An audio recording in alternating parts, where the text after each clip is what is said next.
All right, so now that we've spoken a bit about the theory, it's time to put it into practice and start building our very own RESTful API. So we're going to be building a Wikipedia style API. So if you imagine we have a whole bunch of data relating to articles on an array of things. So for example, you could have a Wikipedia for all the programming knowledge you've learned in this course, and you create articles that's related to each of the topics that you've learned. So you could have an article on the DOM or on jQuery or on Bootstrap, and you could keep your notes organized like this with your very own Wikipedia. So once you're ready, let's get started. And the first thing we need to do is, of course, create the data that's in our database. So the database that we're going to be using is again a MongoDB database, and I'm going to take this opportunity to show you a graphical user interface that is commonly used with MongoDB, which is called Robo3T.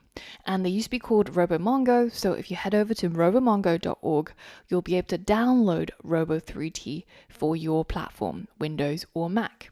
And once you have downloaded it and you open it up, this is what you should see. There's a window that's prompting you to connect to a MongoDB database. So let's go ahead and try to create a new MongoDB connection. And we're going to leave all of these settings to the default. And you'll notice that the address here is what we've been using previously when we were coding it up in Atom, when we were trying to access the location of our MongoDB on our local system. So that was localhost, and MongoDB tends to use the port address that's 27017. So leave everything as it is and go ahead and click save. And now you should have this new connection that's created, and it might be named something else if you decided to change that naming of the connection. So now let's go ahead and click connect to try and connect to it. And you'll see that we get this error. It says cannot connect to the MongoDB at localhost 27017. And the error is that the network is unreachable. So why is this? Well, it's because we haven't started up our MongoDB server, right? So we have to go ahead and go into our command line, our hyperterminal, and do that thing where we say mongod to spin up our MongoDB server. So now it's waiting for connections on port 27017, and we can go into Robo3T, click on this connection button here and try to connect again. And now you'll see that it's managed to connect successfully, and we can close off this welcome screen. So you can see on the left here the databases that we currently have on our local MongoDB instance, and we've got two system ones, admin, local, and config, and then we've got blogdb from a previous tutorial. So now let's go ahead and create a brand new database.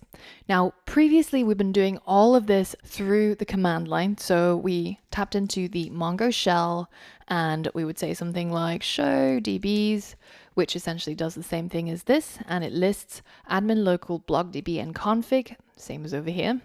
Then we might have said something like use a particular DB to create it. And we did all of this through the command line.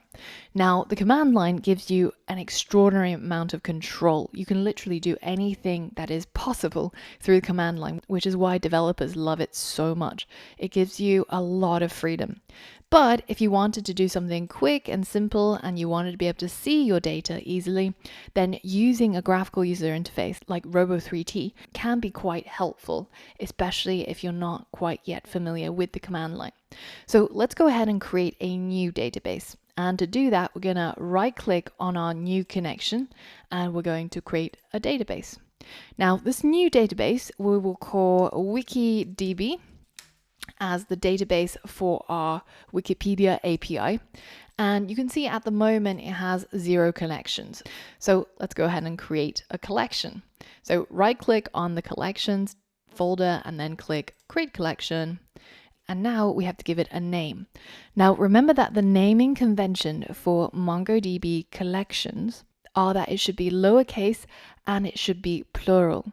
So in our case, if we had a whole bunch of articles, then we would call it something like this, right? Lowercase a, and the word is in the plural form. Now, how do I know about those naming conventions? Of course, the documentation. So whenever you're using a new piece of technology or something that you're learning about even, a good place to look through are some of the guides and some of their documentation.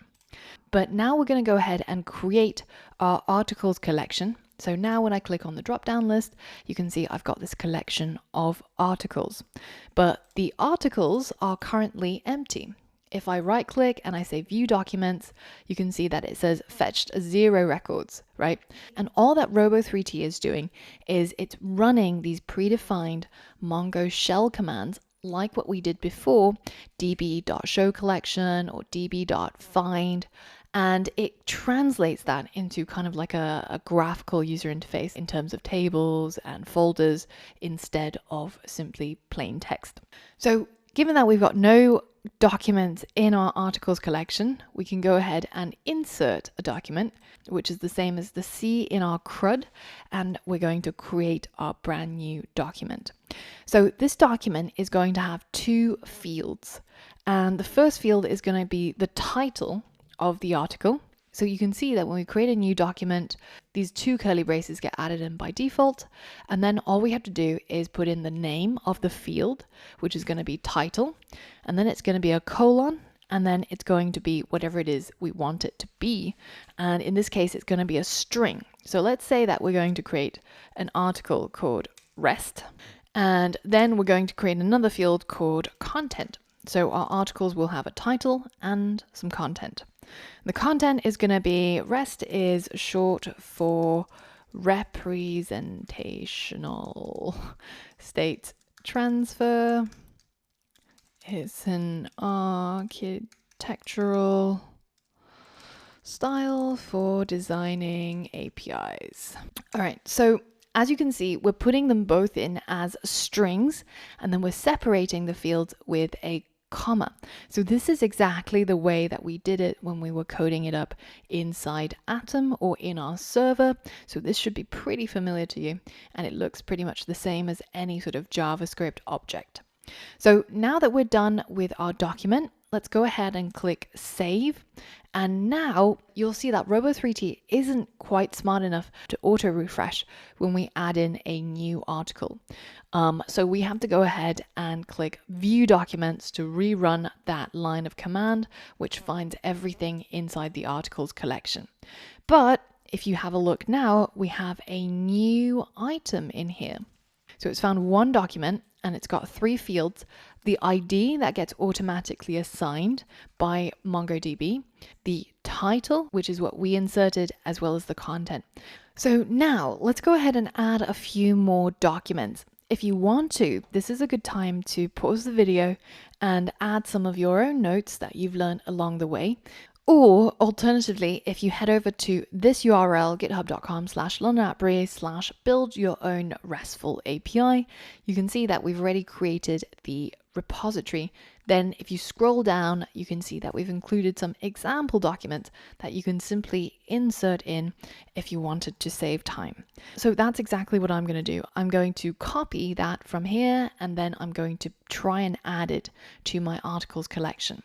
Now, in order to do this, I'm again going to go Insert Document, and I'm going to delete these 2 curly braces and paste everything I got over from GitHub. And you can see I've got 3 documents in here. One that's got a title of API, another one about Bootstrap, another one about DOM. So let's go ahead and hit Save and right click to view documents again. And you can see we now have 4 objects. So this is going to be our very rudimentary database, which we're going to build our API around. So potentially any client can talk to our server in order to manipulate and change or retrieve data in our database. So for all of that and more, I'll see you on the next lesson.